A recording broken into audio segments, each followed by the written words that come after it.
కోసమే పనిచేయమని చెప్పున్నారు. అందులో భాగంగానే మీరు కూడా ఇటువంటి అభివృద్ధి గతంలో చూసి ఉండకపోవచ్చు.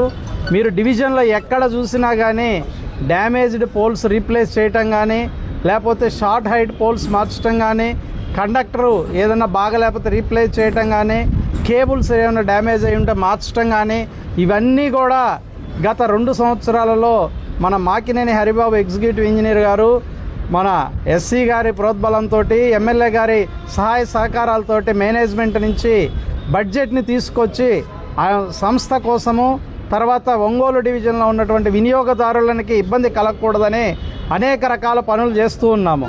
ఇందులో ఎవరిని ఇబ్బంది పెట్టాలనే ఏమీ లేదండి. ఈ భాగంగా ప్రతి ఒక్క డిస్ట్రిబ్యూషన్కి కూడా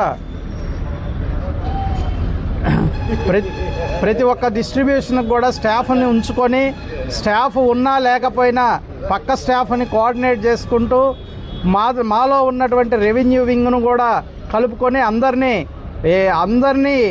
కలిపి మాకినేని హరిబాబు డిఈ గారు అందరితోటి కోఆర్డినేట్ చేసుకుంటూ మన డివిజన్, ఒంగోలు డివిజన్ని అభివృద్ధి సందర్భంలో స్టాఫ్ ఇతను లింగంగుంట అనే డిస్ట్రిబ్యూషన్లో ఉద్యోగం చేయించున్నాడు.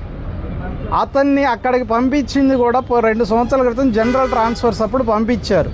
కారణం ఏంటంటే ఇక్కడ ఒంగోలు టౌన్లో D3 అనే సెక్షన్లో అతను కొన్ని అనాథరైజ్డ్ వర్క్స్ చేస్తున్నాడు. అంటే అనుమతులు లేకుండా, డిపార్ట్మెంట్ అప్రూవల్స్ లేకుండా చేయటం వల్ల మేనేజ్మెంట్ వారు పనిష్మెంట్ కింద లింగంగుంటలో పంపించున్నారు.